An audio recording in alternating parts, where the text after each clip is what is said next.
I'm unstoppable. Forget your defense, nothing but an obstacle. Run it back, switch it up, call it audible.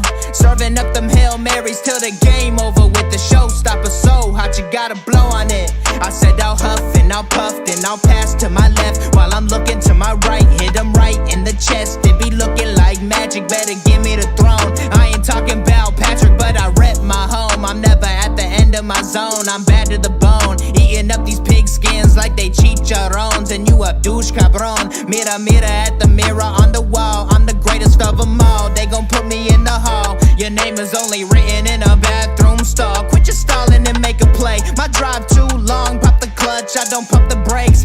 I know what it takes to gain the muscle, get rugged. These butterfingers be fumbling. Squash a scrimmage and rub it in Robitussin. How I give them concussion. They seeing double, they rushing and pass the shovel. The dirt and rubble, I bury them under it. Stay in your huddle and get 10 yards back. Never turn your back. I'ma pull your flag. I go full contact. Out punch, out kick like a shotgun blast on one out snap. It's a fact that I'm unstoppable. Forget your defense, nothing but an obstacle. Run it back, switch it up, calling audible. Serving up them Hail Marys till the... What's good, Coach Nation? Welcome back to a new episode of Horseshoe Mob Podcast, where you get all your content for the Colts, even a win as we did on Sunday. It's a blessing to see a win after 11 years. You heard it, 11 years. So I'm going to go ahead and introduce the guy that's next to me, and his name is Haris. What's going on, man? How we feeling about that dub? This is our, as a podcast, as a network, as a show, as a group, this is our very first ever opening week celebration. Yes. I'm very excited, very, very excited to be here today. So yeah, no, I'm very excited. This is a definitely a different tune that we get to sing. So it's gonna be a fun episode. I'm excited. Well, before you start the episode, you got to honor your bet from last week. That Oh, Teresa. that's right. I have to go honor the bet from Teresa. Yes, if you have something, it matter. I know you don't have any I got a little something, fireball. something. Yeah, no fireball. I got a little something, something. Let me go grab something. I'll be right back. While you do that, I'm in the show. I almost forgot. I'll be right back. While you take care of that, we can go ahead and go over some things, as we always do before each episode. And let's talk about this Man Battle Sports, who's our sponsorship, where you can find us on Substack. You can go ahead and download the app and subscribe to the network, and you can see all of the content from past episodes, articles that written by Horseshoe Mob, and myself. You know, I don't want to toot my own horn, but I did some articles for the past couple of weeks, including the article on Sunday about our win for the first time in 11 years. Shout out to everyone that has been supporting those articles and also supporting these shows. It's been a wonderful journey. Like Hurry said, this is our first opening week celebration episode. We've been doing this since 2022, I think, 23. We've been doing this for that long, and we haven't had an opening celebration show episode. So it's going to be a great show to celebrate for the win. Matter of fact, let's go ahead and get our cheers, guys. Cheers to the opening day W. And I get it. Everybody's want to downplay the win because they say that it was against Miami. We played the Miami Dolphins, and they're a bad team. But if we are looking at our roster, we're supposed to be bad, because we started Daniel Jones. We're supposed to be bad, but this guy went out there and played like some people say, play like Joe Montana or play like old Peyton Manning on Sunday. All he did was the little things to get us in scoring position and also get us a win. That's all that matters. I don't care what he did. He did enough to win the game. But go ahead, Harish. I see Teresa's in the chat. Teresa, hope you're doing well. Also, a quick shout out to CJ Colts fan here, reposting the stream right there on the good old interwebs. So I really appreciate you as well. So I got myself a little Jack Daniels here. I had to Hey, do a little plastic cup. Let me see if I can show you guys. There you go. It is liquid courage. I don't know if y'all can tell. I did not fake it. This is the best bet I've ever had to pay out. Cheers to the Colts. Cheers to winning. Cheers to week one. yes. As you see, Teresa, he's honored. I wish I could. I do have some Tennessee whiskey in there, but uh, Harish, if you want to go ahead and start talking about not to the game, but just talking about the win, I can go get mine so I can be a part of this celebration. Yeah, yeah. We'll talk about the game. I think, overall, there's a couple thoughts that I have high level as we think about this game. Number one, there's the preparation that this team had going into the game. Hey, Stacy, how's it going? D, what's up, my guy? CJ Colts fan, of course. Welcome in. Thanks for resharing and reposting the stream over there on the Twitterverse. We appreciate it. And there's really three things that stuck out to me in this victory.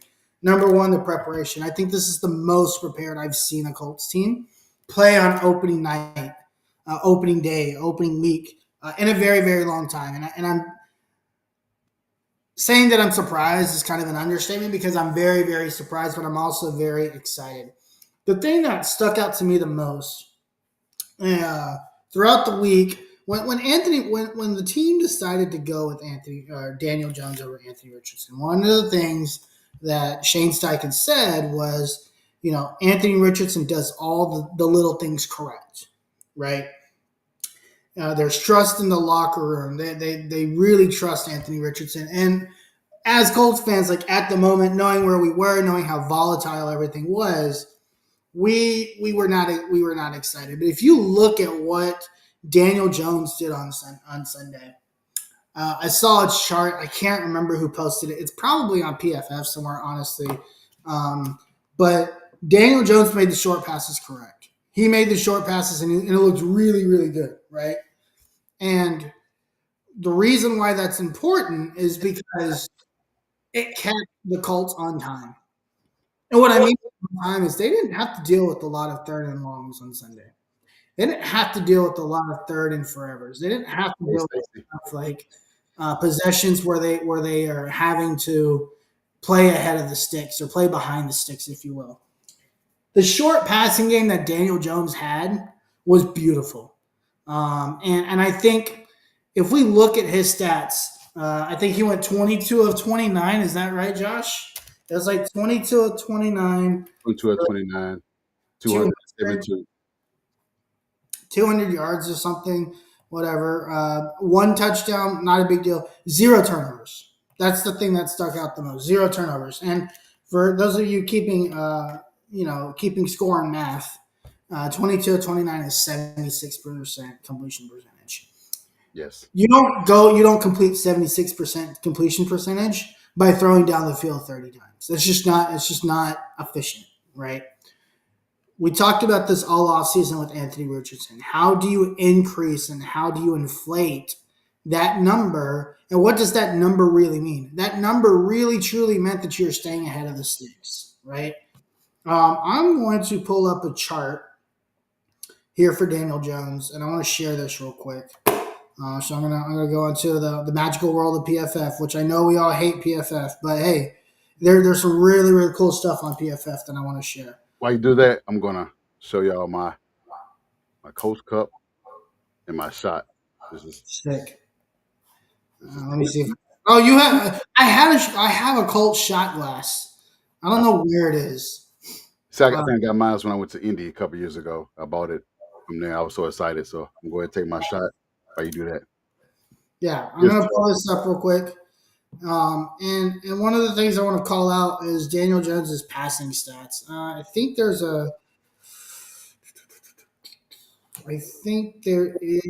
a chart, passing concept, passing depth. Is this the chart? Nope. There we go. This is the chart. I'm what's going to show that? you real quick. And I just want to show you guys like how efficient Daniel Jones was. Yep, this is make sure I'm sharing the right stuff here because I'm on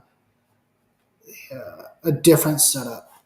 While you do that, you know, Oh, there you go. Okay. You can see this then, right?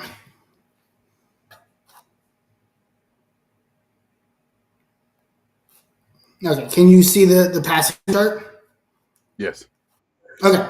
If you look right here, right, and you look outside the numbers, look at this is obviously like short passes all the way out, right? So this is everything right here is behind the line of scrimmage, right? This is 0 to 10 yards, this is 10 yards to 20 yards, and this is 20 plus.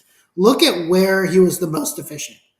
In this 0 to 10 yard space, he was basically 100%. So yeah, basically 100%. Right? He was what is 12 for 14. He was basically 13 of 15 in this area of the field.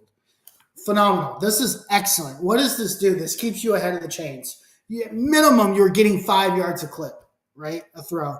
And what he was doing was allowing our there were certain plays where he would throw the ball in a space that was short that allowed our playmakers to get in space and make a play. That's all you need in this offense.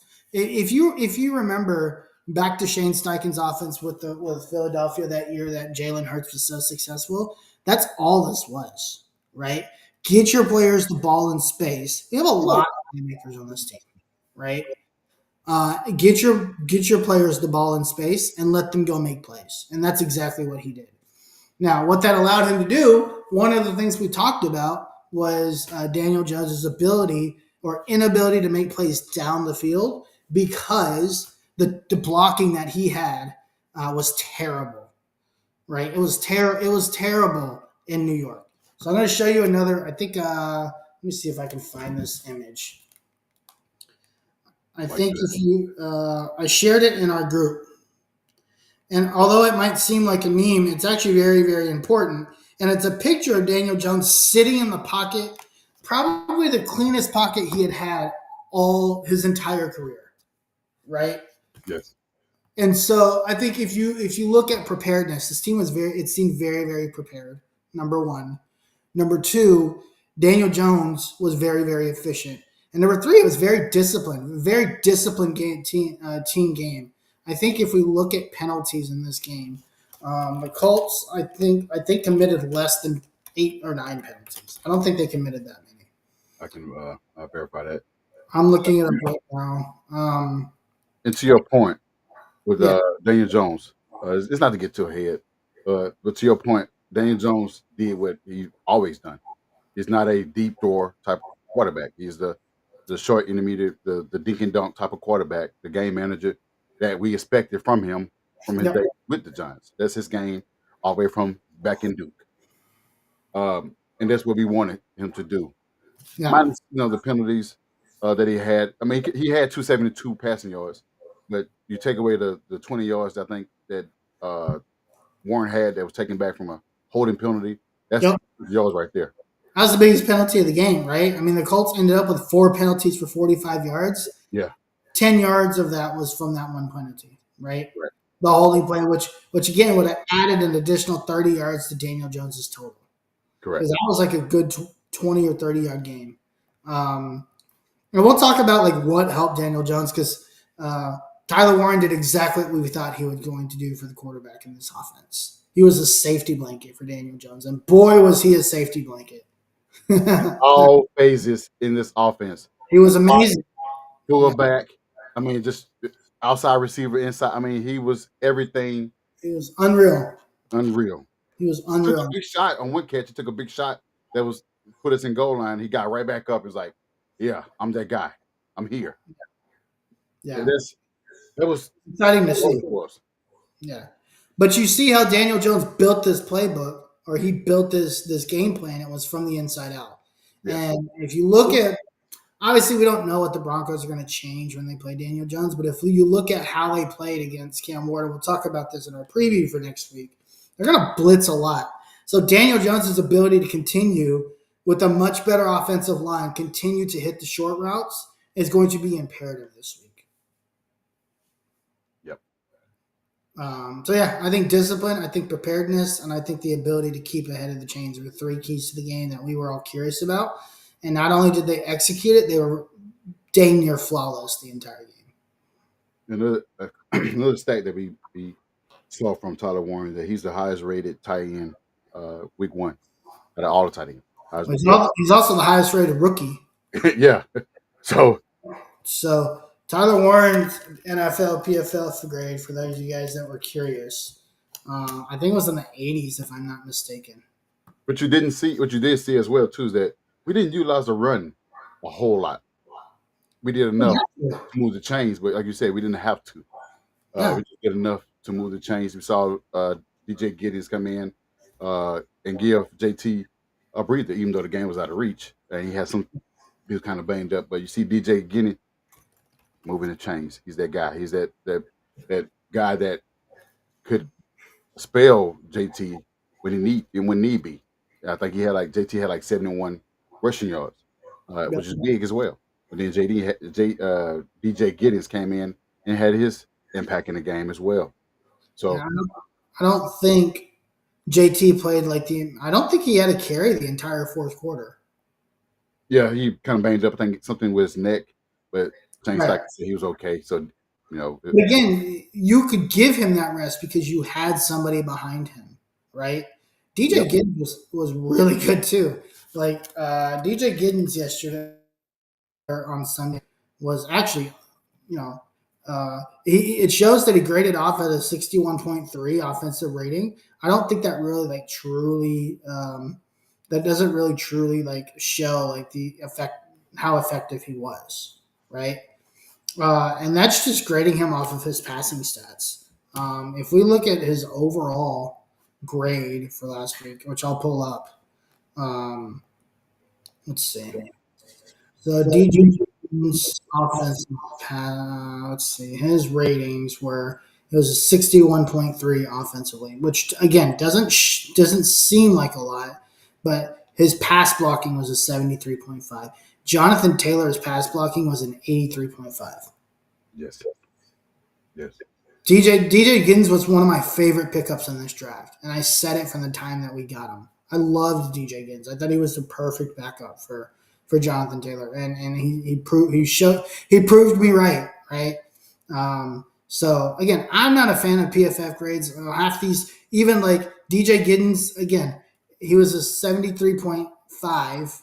Right, in pass blocking, but his total offensive grade was 61.3. I don't know why. It doesn't make any sense. His passing grades don't make sense, but because he wasn't really used in the passing game. Was it average 3.4 yards a carry? Are they giving him that because of that? So I only have snap counts here. So he only played 18 snaps. Right now, PFF is also strange in how they count snaps. If he played special teams or anything, PFF counts that as snaps played. So it's kind of like a diluted stat, right? Mm-hmm. So this is why I don't like PFF, because they just count weird stuff. But the offensive line was phenomenal.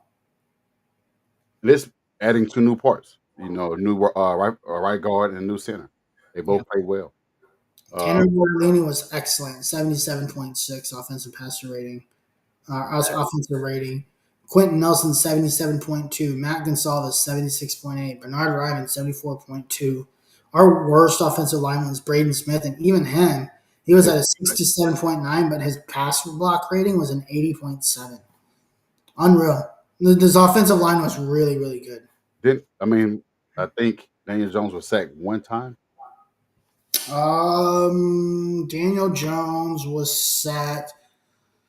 Yeah, I think it was one time, and I don't even remember. Honestly, I don't even remember the one time he was sacked. I think it was Chubb, Bradley Chubb sacked. Bradley Chubb, yeah, and that was just like a random point of the game, right? The game was pretty much over. The game was it might have been 23-0. So that's how much it didn't matter, right? I don't remember. I don't even remember when it happened. But did you talk about this this part of the episode where we scored on all of our 7 possessions? First team to do it since 1977. That's impressive. It's very, very cool stat. I didn't even know that was a thing. You don't really think about it, right? You think about all the teams out there since then. Like all the Peyton Manning teams that we've had, all the Patrick Mahomes teams, Tom Brady's teams, the Tom Brady team, the teams, right? Aaron So, Rodgers' teams. the Sunday night game, right, where Josh Allen and Lamar Jackson were going back and forth. You would think they were both scoring on every possession, and they weren't, right? Right. So this is actually truly an amazing stat. To be able to pick up points on every possession is truly amazing. And really, we only even though they picked up points on all 7 possessions, you still needed a defensive touchdown, right? Yeah. Now, whatever celebration that was, I have no idea what that was, but He said something like Joe Cool or somebody that he posted it. Something about I can't. It just popped up that he said he was paying homage to. Let me see. It's on the website, Colts website. They just posted it. They just posted it. the actual website or the Twitter page. Is it? Can't even say it. Jabba Wokies. Oh, Jabberwockies. They're Okay, it's a Jabberwockies thing. Okay, fine, fair enough. But that we scored 17 points off turnovers. Yeah, we didn't score. We didn't score on that, but we scored 17 points off of turn. Again, very very important, right? That means we turned the ball over and we did something with it. That's how you break a team's back. That's how blowouts like this happen. Joe Bacci, unreal. Just a lot of guys that played really really well. Like I said, this team came out prepared, and you could tell. We haven't even talked about the defense. Well, on that note, how impressed were you with Lou's defense? I'm very impressed. And it wasn't. I don't ever think we. Well, actually, I do think. Uh, I think we had bad players, right? Yeah. And I've said it before on this show. I just don't think that a lot of the players that we had previous to this year were Just very. the influence, so that counts. Yeah, I just don't think we had players that were very very good. Like Yeah. we have Zaire Franklin still. I'm not impressed that we kept Zaire Franklin. But what I will say, um, you know, how we're using these players. We finally went out and got some playmakers in the offseason, right? Being able to pick up Cameron Bynum, obviously, who gets the interception, right? Mhm. Being able to go get guys that can come off and use their speed in the run game. In the passing game to come off the corner and Blade just absolutely, just lay flat Tua, right? Charvarius Ward was really, really good in this game. 5 tackles. He did have a missed tackle, which I'm not very happy about, but he also, he ended up with, let's see. He did have a concussion too, as well. Yeah, he didn't even play the full game, right? And we'll see if he makes it through protocol this week, but he only gave up 5 targets. He gave up 5 receptions, but only like a total of 27 yards, right? I think between the two demons on the outside, I think they total 70 yards. Yeah, and that's playing 44 snaps. Yeah. Right. Still good. I mean, like you said, minus the missed tackle, which Yeah. we saw a lot of that, towards the end of the game. Week 1. It's week 1, right? Xavier Howard, huge pick. Yes. Phenomenal. 80.7 defensive passer rating. Again, these guys didn't light it up we didn't go and have like 15 PBUs, right? We had 2 as an entire team. Bynum had 1. Kenny Moore had 1. Kenny Moore had a beautiful one, I think, in the third quarter, if I'm not mistaken. It finally felt like Kenny Moore had some partners to play with, right? Yes. In that secondary, and that's what it's all about. It's about having guys, not only putting guys in a position to succeed, but having guys that can put themselves to succeed. And I think that was very very telling of this defense. Well, we failed to mention as well is that Xavier Howard, being the veteran guy as he is, 31, 32, come from that system or that team, played with 2 years with Lou Anarumo as well. He came to his coach and said, "Hey, Tua." After his first read, he started to panic, and so they played on that. His first read was either Waddle or it was either Hill. Once that's taken away from him, he's panicking to the next read, and that's Yeah. when the pass rush plays a part in that. And that's why you see Nick Cross gets a sack. That's why you see Kenny Moore gets a sack. You see a sack fumble where Xavier Howard recovered the fumble. You see those type of things that when you go to your head coach, your veteran guy, you know your tendencies of your former quarterback. You know what he does. That brings an added bonus to the team because that's why I say he should start not every game, but over Jalen Jones for this game, particularly because he knows the system. He knows Mike McDaniel's offense. He knows the plays. And that's why we picked him up so late in the offseason because he didn't have to learn this whole defense. He knew he knew lose defense. And it's not to say anything bad about Jalen Jones. He's an impressive 7th-round pick from a couple years ago. It's just that having two veteran guys on the outside, and Tre'Davious Ward and having Xavier Howard played a big part. I forgot Waddle even played in the game. He was just pretty much shut He down. was, he was yeah, non-existent, right? So By the way, your boy Zaire Franklin was god awful in this game. God I mean, he awful. missed tackles, and I saw that he did miss. Um, we know he's not good in pass defense. He definitely was like, Absolutely torched in the pass game, right? yeah, he was definitely bad Um, at that. he was awful in coverage. He he allowed. I mean, he was 3 for 5 in coverage. You know, he had allowed a long 16-yarder, which was on him, which I believe was down the middle of the field. Um, if they're going to continue to line him up in spaces where he has to be in coverage, geez, just put Latu in there for God's sakes. Like, at least Latu has an eye for the ball, right? It feels like Zaire Franklin has no idea what he's doing on the field half the time. She said, Um, you want to bet the Denver game or yeah. Josh? That's a different defense. Yeah, we'll talk about the Denver game here a little bit, but That's a yeah, different defense. I'm gonna say win, but any week, but I'm gonna be realistic yeah.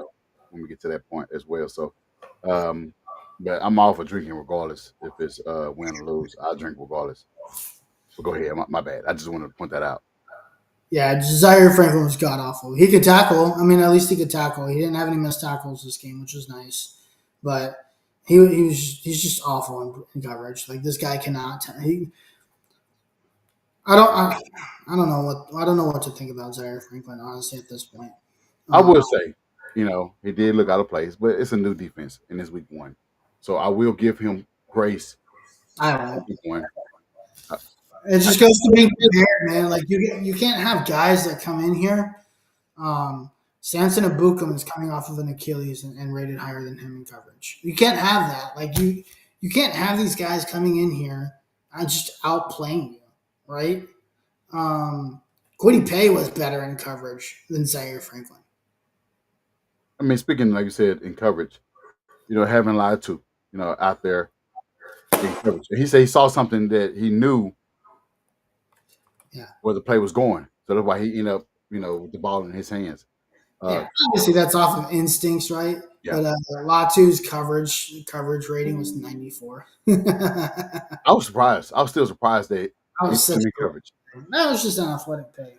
Yeah, we put him in coverage. I'm like, whoa, and then he just knew.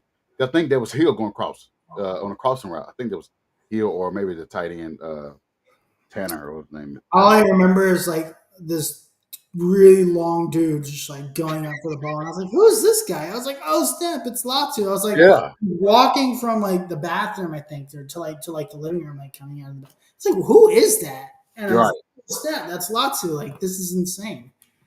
So I mean, your guy, I speak bad on him, but Tyquan Lewis had an impact as of well. course he did. Taekwondo Lewis always has an impact. Look at this. As a team, there was 12 total pressures. Yeah, that's big. 3 sacks, 4 hits on the quarterback, and 5 hurries. Great. That's what you want. Now, I don't care if it's simulated. I don't care if you get it with 4. It doesn't matter. You have to pressure the quarterback, right? That's what Again, it goes to Lou Anarumo and his style. He was very attacking. The defense was fun. It was just fun to watch. It was just Forrest Pugner was pretty big. What's his grade? He was pretty big as well. who? I know Latu was probably graded higher than anybody. I think he was like 90, 91. 91.5. Yeah. Bynum was an 87.2. Xavier Howard was an 80. Rodney Thomas was, I mean, he only played 10 snaps, but 79. Ward played the most. Ward and Moore played the same amount of snaps. Ward was 76.1, and Moore was a 74.1. Well, Excellent. Batchy, I know Teresa said Batchy played well. Joe Bacci played well. It's not going to show up in the PFF grade. Joe Bacci graded at a 55.9. He tackled very well, and he actually played well in coverage. He was not very good on the run. Hey, Sarah, I know for those that, for those who wonder what Austin, where is Austin? He is, he just moved in his new place and he is getting settled. So he'll be back next week to celebrate with us. Hopefully for another week, another week win and week two. Oh, We got some extra music here. yes, Mr. Music. Um, so he'll be back next week. He just had to get settled in his new place. So congratulations to him settling in his new spot where he could. Uh, Can you hear that? huh? Can you hear that music? Oh, I can't hear nothing right now. I'm hearing like music.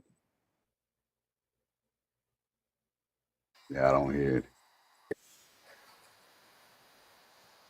I don't hear anything right now. But to your point, man, defense played like we expected it. We expected the defense to get out to the quarterback. Tua is not a great quarterback.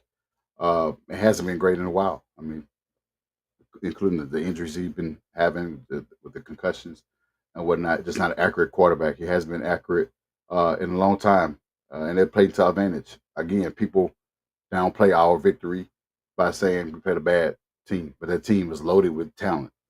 Outside of what you see from Waddle on offense, you got Tyreek Hill, one of the fastest receiver in the league. We know what he can do in space when he gets the ball. He can take it 70 yards to the house. We limit his impact in the game.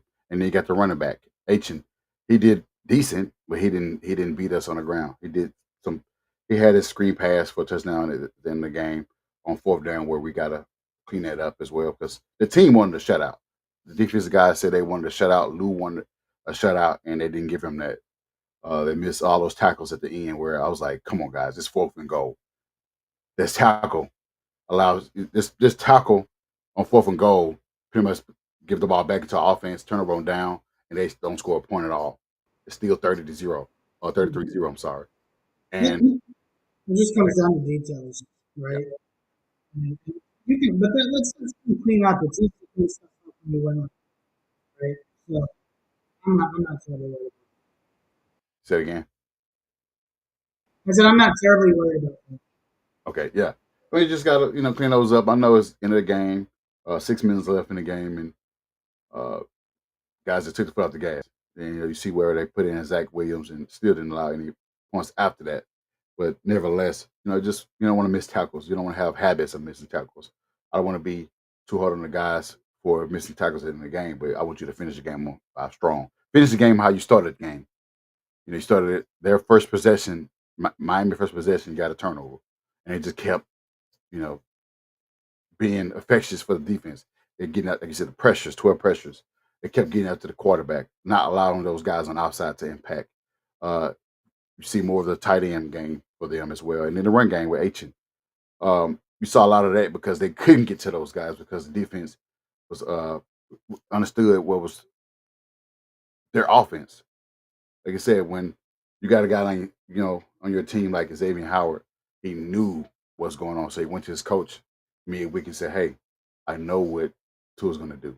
We know that he got the weapons on the outside. We know what he wants. He gets the ball out quicker. We know that.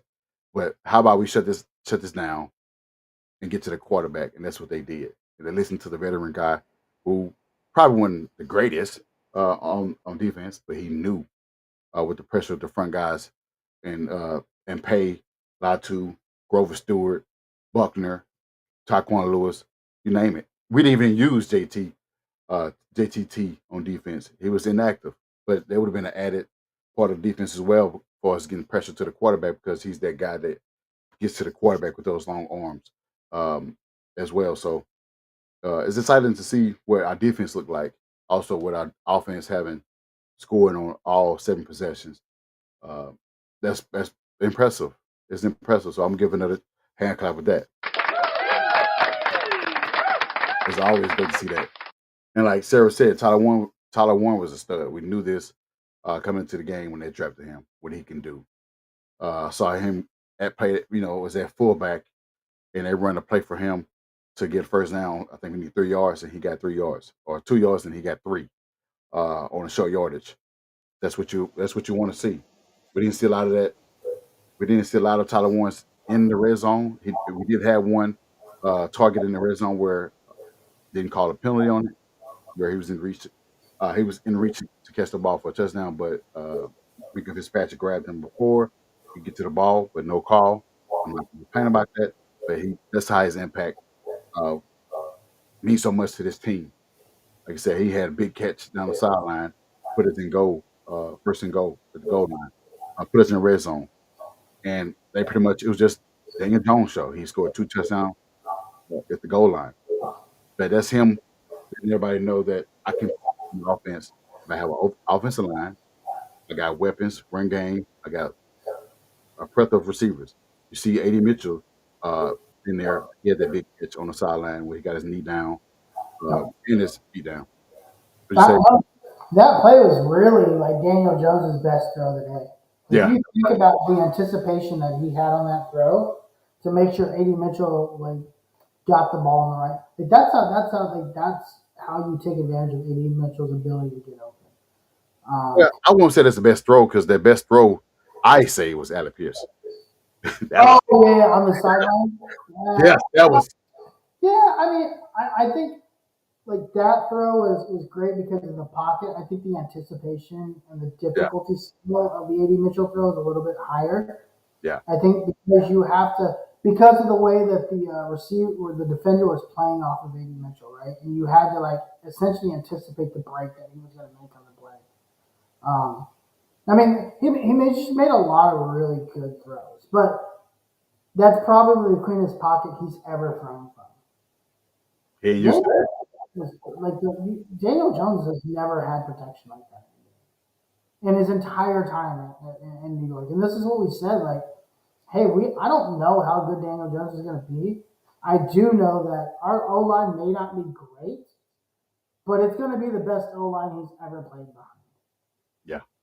by a long shot, not even close, right? And that proved to be right as well. What Teresa is saying is that I post in a group yesterday because it was Victor Monday. I asked how everybody feeling after the victory, and the fan said, calm down. It was a dog. Sure. And so I'm like, calm down. Why are we coming down and come down to celebrating a win, a week 1 win at that? Yeah. We haven't done this in 11 years. Why are we coming down? Why are we relaxing now after a victory? This goes back to saying it doesn't matter what this team does, the fan base won't be happy because trust has been broken, right? Right. Now, whether that's self trust or expectation or assumption of what the organization was going to do for the fan base, that's one thing, right? But to sit here and tell me that we have no right to celebrate being 1-0 for the first time and not having to play behind the 8 ball for the first time in 12 years is asinine to me. That's crazy. For the first time in 12 years, we don't have to start a season off by playing catch up. Right. We can build up, and Houston lost, right? The Titans lost. Jacksonville won. You now have a game up on Houston at this point.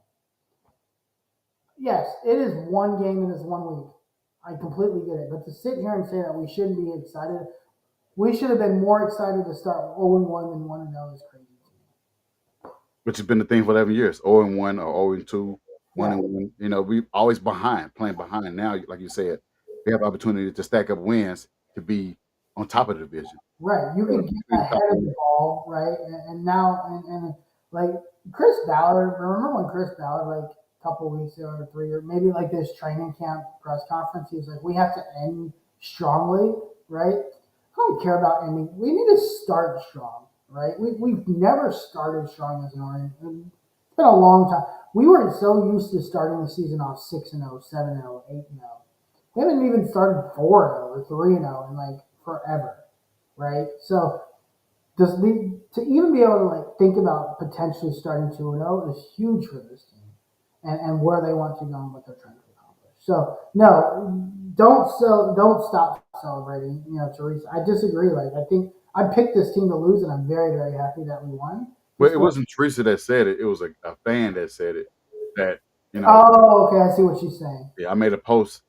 I was being sarcastic. I made a post like, "Hey guys, we should stop celebrating because it was only the Dolphins." I remember seeing that. Yeah, I mean that just goes to show like what this fan base is so used to. We're so used to being so bad that the moment something turns. It's like that one time you get into a really good relationship after being in a really bad one for a long time, right? This is like something good is happening. Don't be excited. Like that's what this feels like, right? Or something good just happened. Don't get too excited. No, I don't believe in it. I would love to start 1-0 every day of the year. As like you said, in the past we had started out 2-5 or 2-4 or however. There's always a losing record. We weren't even 500, and we have a point where we in the middle of the season where we win 3 or 4 games in a row, and then the last part of the season where we 2-4, 2-6, and we miss the playoffs. You have to play catch up, right? You I have to don't. 1-5, and in the middle of the season, it's like, oh, we finally got to go, and now it's like by the time the season ends, it's like, well, dang, if we didn't start 1-5 or 1-6, then maybe that middle of the season boost would have been okay because we could have finished 10-7 or 11-6, right? So no, 100% starting 1-0 is good. But see, I mentioned as well, and I don't like to go back and do the what ifs. I don't like to do that because it doesn't help our team moving forward.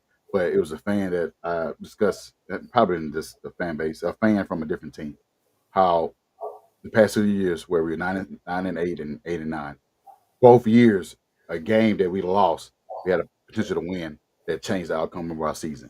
Just like last year, we was 8-9. We could have beat the Broncos. We could have beat the Texans twice. That's 11 games right there. Right. But That's we started like, didn't we like start 1-3, 1-4 last year? yeah, something like that. One in yeah, 1-3 or something like that. It was because yeah, we played. Can't remember. I can't remember who we played last year. It was Texans. Yeah, we won. Yeah, Where we we was played the like, Texans.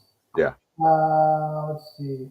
Last year, this is the problem, like about like quote unquote. We started 0-2. We actually went 2-2, right? We lost to the Texans by 2, a field goal. Lose to Green Bay by 1 possession game. A game I think we should have won that Green Bay game, right? You barely beat Chicago, barely beat Pittsburgh, and then you lose by 3 at Jacksonville. You start the season off 2-3. winnable games. All one possession losses. Lose by 3, lose by 6, lose by 2. One play makes that 5-0, right? Yep. You don't have to have that conversation this year. So yeah, no, enjoy 1-0. That's important. Our next, segment would be: do you guys believe in Daniel Jones? No, it's week 1. Here's his stats: 22 of 29, 272 passing yards. He had some on the ground as well. I think about 20 yards on the ground. 3 total touchdowns, 2 being rushing at the red zone. Do you believe in Daniel Jones with how they used him in this week 1 game? Moving forward, do we believe in him? This is for you. This is for everybody that's watching this episode right now. Do you believe in Daniel Jones? I don't know. Still to be determined. I thought it was very good. I think it's about stacking momentum and being consistent. And if he can put 2 weeks in a row of this, ask me again after the first 4 games. Okay. That's where I would say. Do I believe in Daniel Jones? No, but what this does show me is that he's capable. Yes. I know he's not a complete dud, right? He's definitely capable. All the hypotheticals we have this team are true. Daniel Jones does have the best pass protection he's ever had as a quarterback in the league. This offense can work if you just make the easy throws. Um, and everything that Shane said basically is the reason why Daniel Jones is starting Daniel Jones. And Teresa, like to your next question, how long do y'all see Dan? He's gonna play if he plays like that. AR is never gonna see the field. No, none this year, and that's coming from a fan. I'm a fan of Anthony Richardson, but Yeah, if Daniel Jones keeps playing like that, Anthony Richardson's never seen the field. He's not. He probably will never play in the Colts uniform again. and that's realistic. If he plays like you said, like this, mistake free, get plays into what the defense gives him. Yeah, That's what he did. and Because that's just the reality, right? they have they have Chump Robinson. They Yeah. have Chubb.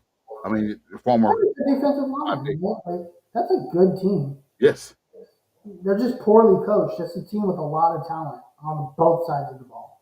correct. Um, I just don't think Tua. I think we can tell Tua's not the guy. I think he's washed. I think he's cooked. And I wanted Chump Robinson. I wanted him. Yeah, they all did. He's a great player. So, and I wanted Chubb. So but at the time we needed offensive line, so we got uh, Nelson. So I would never, change that for anything. Having Nelson be your stable on your offense, he's been there for the past 8 years or Yep. so. I'm okay with that. Yeah. I'm okay with that. I take that any day. She said if he keeps winning games, maybe he is our guy. Maybe so. Maybe. Again, that's where you don't want to get out of the one game trap, right? No, yeah. This is where you want to kind of just say, okay, we enjoyed the win. It was very, very cool. Now this is about consistency at this point, right? We know you can do it for 1 week. Can you do it for 2 weeks? Can you do it for 4 weeks? Right. Can you do it for 8 weeks, right? And it don't look good. It's all about consistency at this point. It don't look good facing two defense. The next two defenses he'll face is pretty good in the Tennessee Titans, and you have Denver Broncos. Two very, very good defense. Now, Yeah. I'm not expecting him to be like flawless in those 2 games, right? Yeah, He's going to have mistakes, right? How do you come back from them? How does this team respond? That's gonna be the test. I mean, if you see what Tennessee did to Bo Nix seemed like a turnover machine. Bo Nix played bad against us last year. He had 3 interceptions. We just didn't cash in on it. We had mental mistakes. JT fumble before you get to the end zone. Yeah, but if you look at the opposite, if you look at the opposite side of that, Cam Ward was. I don't even think Cam Ward was bad. Right. Right. I think Cam Ward was actually pretty good. He just has really bad receivers. Oh, man, Gavin, really. I don't know if you Those watched the game. receivers are atrocious. Those receivers are terrible. Did you watch the game or just any part of that game? It was painful to watch. I watched most of that game, and I felt bad for Cam Ward because Cam Ward actually made some plays in that game, and his receivers just could not bail him out. Yeah, outside of his rookie mistakes and taking those sacks, putting the team out of field goal range, Gavin really did not help his guy. Yeah, Chubb didn't either. He had 50% completion percentage, but I think that was 42. No, whatever. 50, 42, yeah. I think Calvin Ridley dropped a couple. I don't even know the name of their other receivers. They had another. Their best pass catcher was Gunnar Helm in Texas Go. Which isn't shocking. Gunnar Helm's very good. That's a good pick. So. Should be cute. Oh, he said, I agree. Milton said, I agree. We will 11 I don't think it's that. I think it's just like how he plays. Forget the win totals. This is not a knock on AR. It's just that why would you go back to AR if we have a quarterback that's managing the game, winning games? I mean, just not to say anything about JJ McCarthy. I don't know if Ward was here earlier, but why would I bench a guy that's hitting 87% of his passes? But 70 that make my offense run. Yeah, I would. Like I said, as an AR fan, I am an AR fan. Everybody knows that. Yeah. I support him. Like I said, if you got a quarterback that's completing nearly 80% of passes and you're winning games, the team's not going back to AR. It doesn't make sense. It don't make sense at all.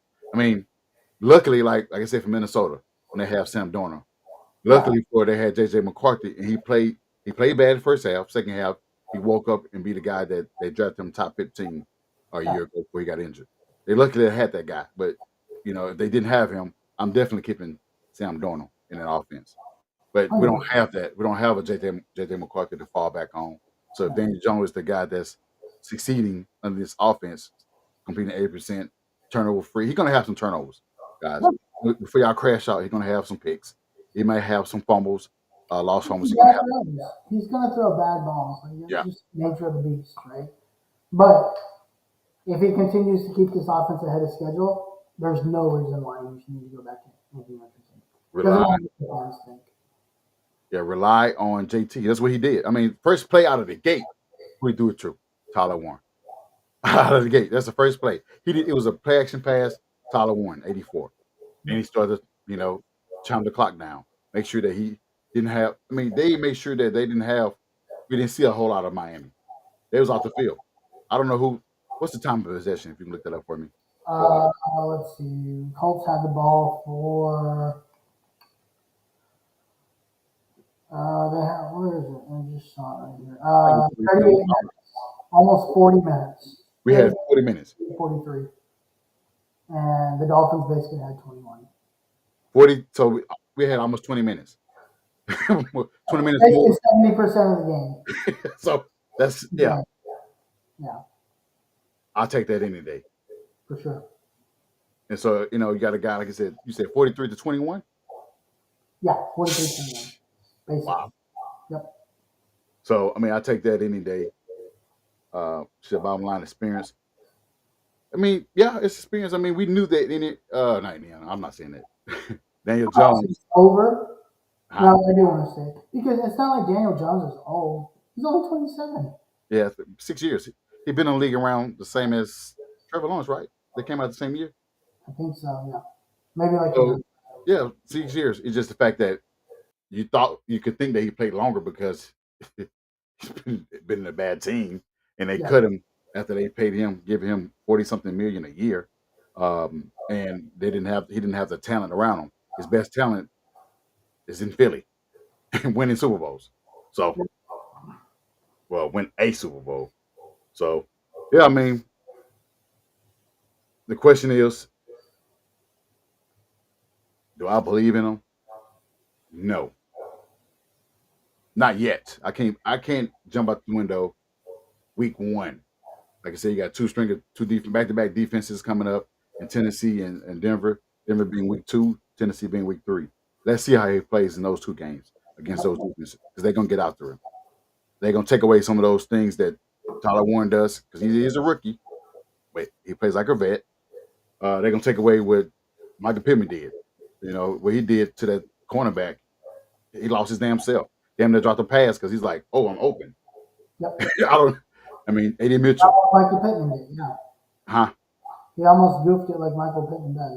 But, And Alec Pierce. I mean, he's in a contract year. I mean, more than Cox did. We did. He ran over guys, dragged them to the red zone. I've never seen Mo Cox play like that. Yeah, I'm like, what the fuck? Yeah. What's going on? Where's this been? Yeah. He's dragging a guy, missing tackles, and dragging a guy to the red zone. These are things that are infectious, man. They keep everybody happy. Everybody's speaking from. I mean, we know Pat McAfee. He always on the hype train. He's gonna say something crazy off the wall, saying that his team's going to the Super Bowl, win the division. Yeah. Division it's not possible. It is possible, but he said those things, and he spoke highly on Daniel Jones on his show yesterday. Actually, I don't want to jump on that train yet, get too excited because it's early on. Things can happen. We're going to go through our spells where we lose 2 or 3 games in a row. Could be for defense, could be for the offense, could be for Daniel Jones. We don't know. All those are possible. We just got to stay the course and not crash out. Well, we should have never got him put in AR because it's going to happen.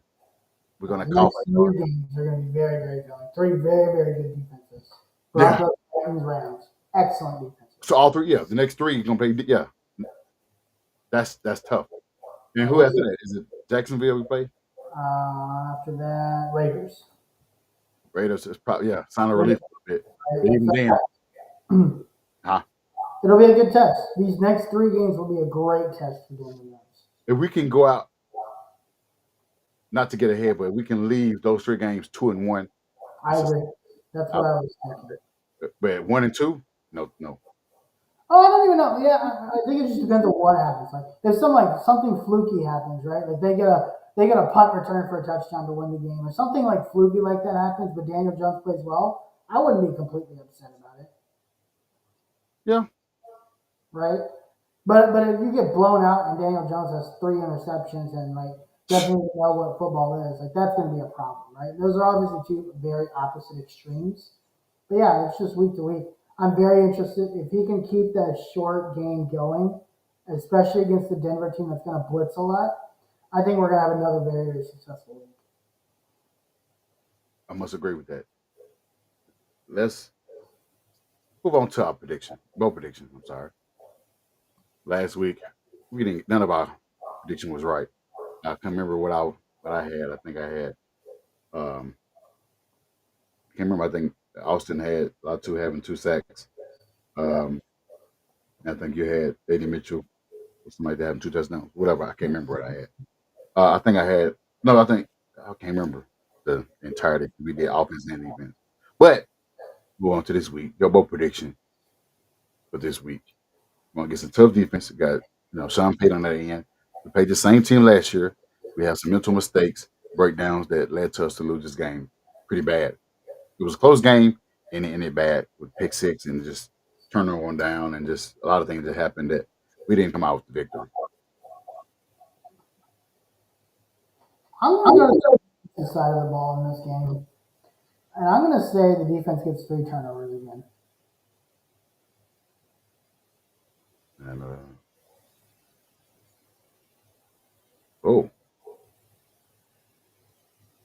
I mean, you don't have to know football.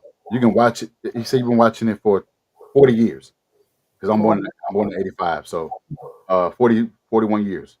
You've been watching football, and there's a lot of football you've been watching. You know enough to know what you're talking about, Yep. regardless of what people say to you, or whether as a male or female. Continue doing what you're doing, Teresa. Continue watching. Continue having your input and making all your takes be something. I mean, don't allow anybody to say anything bad about you. So, yeah, 41 years of watching football, whether just Colts, whether it be NFL entirely or college. Continue doing what you're doing, Teresa. Yep. But yeah, go ahead with your both. I'm sorry. Go ahead with your I was saying, I think the defense forces 3 turnovers again. I would love to win a turnover battle because if we didn't turn the ball over at all Sunday, we Yeah. had 2 turnovers from Miami and got the victory. So having 3 turnovers, it's not bad because you had 3 turnovers last year from Bo Nix. Yeah, he was a rookie. And he just threw 4. He had 4, and Denver had 4 turnovers last week. Yeah, against a pretty good Tennessee defense, I might say. So I think Bo had 2 picks, 3 picks. Yep, 2 picks, and then So he's becoming a turnover machine. Yeah, there's going to be opportunities. Huh? There's going to be opportunities. Yeah, he's gonna be a risk. He's more of that. He's not a Drew Brees type of quarterback. Because Drew Brees didn't turn over the ball a lot. He's being more so like the gunslinger. He's more of a gunslinger. He's passing it a lot. You got Cortland Sutton. He have Evan Ingram. Who else he have over there? He got hurt again. Who did? Sutton? Ingram. Oh man. The guy just can't be healthy, man. Just left them in the dust. Josh Adams. Troy Franklin is going to be his best friend because they have that rapport in Oregon, right? Marvin Mims, like they've got some. 19. See, he muffed the punt. Yeah. Marvin Mims muffed the punt. Evan Ingram is hurt. Cortland Sutton was their best wide receiver, 6 catches, 61 yards. Troy Franklin was really good for them. So I mean, they've got weapons, right? So we'll see. They ran the ball very, very well, so it's gonna be really, really important to stop Dobbins them. and somebody else they have that R.J. Harvey. RJ Harvey and J.K. Dobbins. Yeah, Harvey was pretty impressive. He didn't. We Oh, he didn't. did really well. I think he's a rookie, right? Is that the running back out of Central Florida I don't know where he at UCF? came. I think it is. Don't know. Yeah, it's the rookie out of UCF. Okay, I didn't realize that's where he went. He's See, really good. J.K. was pretty good with Ohio State. Got drafted by the Ravens. Didn't work well because he's injured a lot with the Ravens. Went to the Chargers. Had a nice, decent. He fit well, right? He fits what they're trying to do. So So yeah, um, it'd be interesting. I would say my prediction. You said defense getting 3 turnovers. Yeah, it's kind Uh, of a cop out, right? Because I know Joe Bonix is going to turn the ball over a lot. So I would say, and this is a tribute to JT. JT want to get this game back. This is a home game for us. JT want to get back what he didn't do last year. Mental mistake, fumble before he gets in his zone. This yeah, I feel like he's gonna run extremely well because he yeah, let everybody down in that game. And I feel like I'm not gonna say 200 yards or something like that. I'm just feel like he's just gonna have a bounce back game against that team that kept them from the playoffs because we had the Broncos kept us from making the playoffs because they beat us. Had we beat them, we'd have been ahead of them in that spot, but we lost to them and gave them a playoff spot. So I think that he will play much sound football when he gets to the red zone or when he get into open space and get to the red zone. He's going to hold on to the ball all the way till he crosses that point. yeah, yeah. so, so Hopefully, yeah, hopefully it's Wilson, right? Uh, and look, Tennessee ran the ball well. It's not like they were terrible. I mean, they didn't run the ball great. They were okay. Tony Pollard isn't Jonathan Taylor. no. Taylor had 60 yards rushing on 18 carries. If Jonathan Taylor gets 18 carries, he's going to have more than 60 yards rushing. But see, they don't have the backup support because Spears is out. Tajay Spears is out. I can't remember who that backup guy in Tennessee, but they didn't use I one. don't even. I don't know. I think all they used is Pollard. And they used they did wide receiver screen. I remember a wide receiver like Sweet, which is Shamari Dyke, who is one of their rookie wide receivers. He's pretty good. He did that 71 return before Yeah. halftime. Yep. Pretty, Yep. pretty And fast. Julius Chestnut, never heard of him, but he only had 2 carries for 2 yards. Yeah, and to your point, like you said, we have the running backs. We got, like you said, DJ Giddens. If Tyler Gooden's healthy, we got him as well. He's catching out of the back. We did pick up a guy that's drafted by the Raiders, Abdullah. I Oh, mean, Mariota? Wait, when you picked him up? yeah, Really? yesterday, today or yesterday, yeah, today, Interesting. Okay. Hey, Amir Abdullah is a little speed guy. yeah. And then I like you think said, he's JT very is like tall.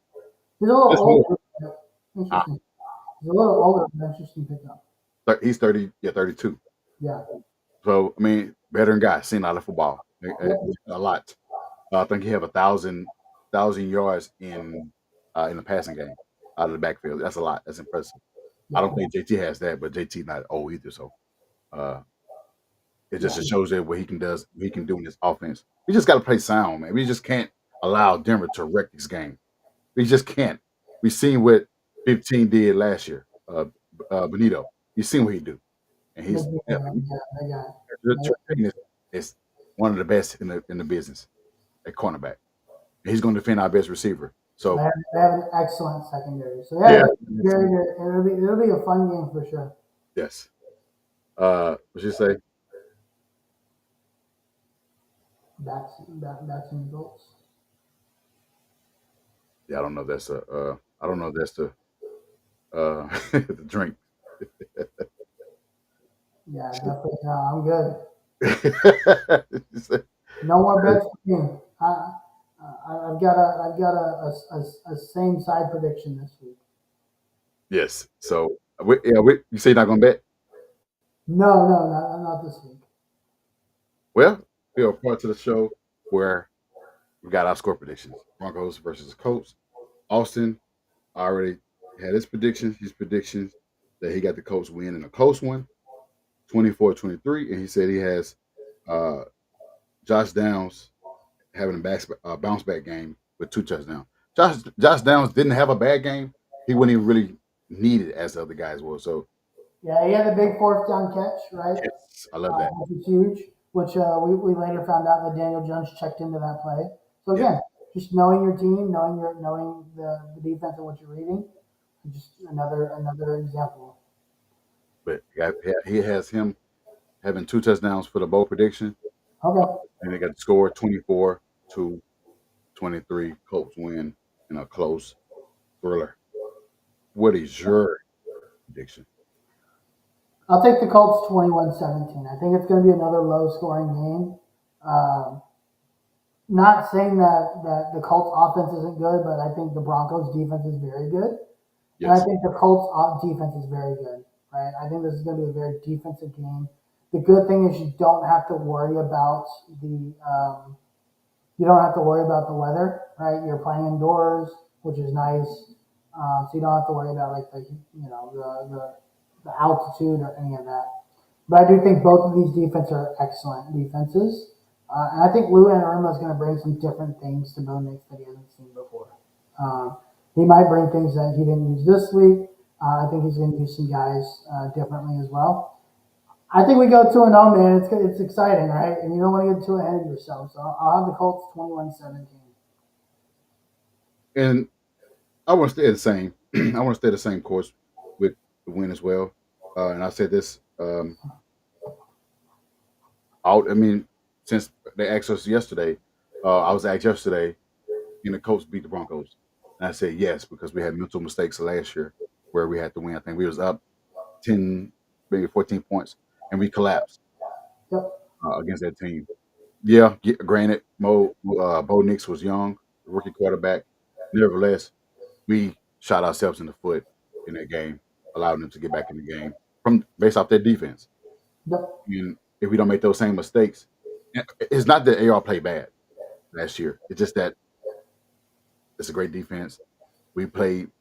We had a lot of mistakes, and we always say this all the time. The team that has the most mistakes usually win the game, and they did that. We had we had some turnovers, we just didn't cash in. This time, it's a home game. We don't have those side things like you said, the weather that they have, the attitude that they have in Denver and Colorado. I feel like there's a possibility that we can win this game from the ground. We said it's mistake free. We can dink it dunk. We granted they're going to take over. They're going to try. Who is their guy? Is it Van Joseph, their defensive coordinator? Van Joseph, I think it's Joseph. Yeah, Van Joseph, something like that. which is pretty well by the way. He's going to do everything he can to make sure that those things he take away Tyler Warren. He can take away those guys that made an impact last week. He's going to try to do those things. So Shane Steichen and Jim Balkuda going to have to play mistake free, not be smarter than him. Just play within your offense and do enough to win a game. And I have us winning 27-20. Low score game. I don't think it's going to be a shootout. I don't think that we're going to blow them out. Now, if we can we can have a game like we did last week. Yeah, and that can happen at any time on either direction, right? Yeah, I'll be on this. I will be on this show drinking a full bottle of Crown. 30 to like a 30, like how we had last week on Sunday, 33-8. I was surprised. But we go out and do the Browns, the Broncos the same way. Yeah. Yeah, I'm drinking a bottle. Well, that'll be good if something like that happens again. She said, "You want to go again?" I'm good. No bets this week. I'm not drunk. I mean, I had a half a glass of this. I'm not drunk. I'm feeling good though. I haven't had a drink in a while. Yeah, I just wanted to save this for this episode, because I didn't want my guy to drink by himself. I didn't want my guy to drink alone. So we are brothers from another mother, and Coach brought us together. So I had to do this for my guy. D said that it's going to be a close game. I mean, yeah, 27-24. Close. I mean, yeah, we're not going to blow them out. This is the NFL, man. Like all games are close. I mean, even the Saints only lost by 3 points, and they're terrible this weekend, right? The Saints? Yeah. Yeah, I mean, that's because And they only lost by 3 points last week, and they're god awful. Yeah, did you see what happened? The Falcons, they could have tied the game up or won the game. Yeah, that Falcons. There are a lot of crazy games over the weekend. That Falcons game was insane. Yeah, that was That was is it his name is Fucko or Yoho Youngho? What is it? Young Oku. Yeah, he blew it. Yeah, he was. I don't. That guy's been in the league too long to be missing kicks like that. She said she got the fireball. Hey, if we win next week, we can do another shot. Just a small shot. I'm not gonna do a big shot again this week. Raheem said, "Let's go Colts." Uh, I'm betting to win. I Yeah, mean, we all been to win. Yeah, no loss for me. Talk about another game that we can bet that you picked us to win, and yeah, I'm going with the win. I got 27-20, and Harish said 21-17. 17. Yeah. So no, I'm not betting to lose, but I drink with you. Is that okay? But guys, this is a part of the show where we gotta go ahead and end it because we've been talking too much. We was too excited for this game, and we talked about a little over an hour. So it's time for us to get back to our wives and family, and we can get back to this talking, but back to talking coast football next week. So,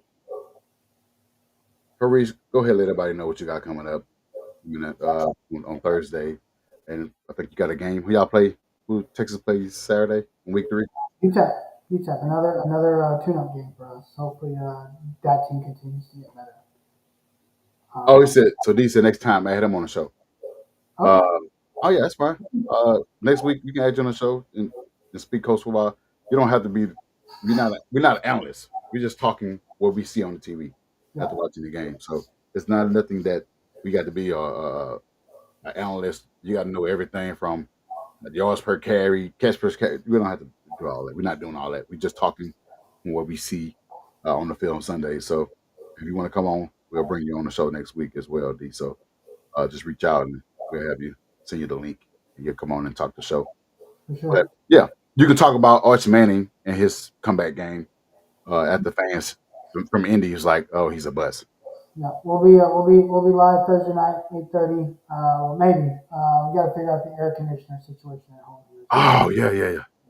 So, but yeah, you can find me at the Uncle Gandhi on Twitter. Find myself and my guy Tim Wayne Thursday nights, Longhorn Fan Battle podcast. Yeah, find me here with Josh and Austin and the boys every Tuesday night. Yes, sir. And you can find me at on screen, who is Josh Senior. You can find our podcast on pretty much everywhere on social media. Follow us and subscribe on YouTube at HS Mob Podcast. HS Mob Podcast. We will see y'all next week. Hopefully, again, another win. Starting out 2-0 is always great. We're not always playing behind. We'll be playing ahead in this division, where it's not so good this year. It seems like Tennessee is still figuring things out. Texans offensive line and have a new OC and weapons are injured and the Rams took Nico out of the game, completely out of the game. I didn't know he played on the team either. Uh, and so they're working things out, and the Colts, who a lot of people don't believe in right now, can sneak in and win, several games and sneak into the playoffs, or just outright win the division and already have a guaranteed spot in the playoffs. She said, "Pray for me. Um, I got to fast tomorrow and get colonoscopy Thursday. Yeah, I ain't gonna like getting all prayers is gonna be with you, Teresa. Good luck. Do reach out to us. If we can be some help of you, just let us know, and we'll do our best to help you out. So prayers to you and your family on um, that test. Hopefully everything come out well. Like I said, you can always reach out to us, and we can be some help to you. Whether it's pray, somebody you need to talk to, I'm here. I know Harish is here as well, and Austin as well. So I want to host to you. Our prayers is to you and your family. Anything else you have, Harish? Now it's burning up in here. I'm ready to go. Huh? Hold on. Like Brock Purdy after the season. What? Breaking news. This is not. Huh? I didn't get that. I know Kittle was on RR. I know they had some guys. What? I know you're a Philly fan. What? I don't see anything like this. Oh, It just says left shoulder and toe injury. It just makes him uncertain for Sunday. I don't see anything saying that he's out for the season. Yeah, I was wow. Yeah, it didn't pop up. If that's the case, very interesting. Yeah. But we're not here to talk about the Eagles or the Niners, so it doesn't matter to us. All right, guys. We're gonna thank you for tuning in tonight. Tune in next week at the same time, 9:30 Eastern, where we can give you all the Coast content. Hopefully, see another win. Go 2-0 to start the season. 1-0, guys. We're gonna check out tonight. Hush mob. See y'all soon. Peace. On one out snap, it's a fact that I'm on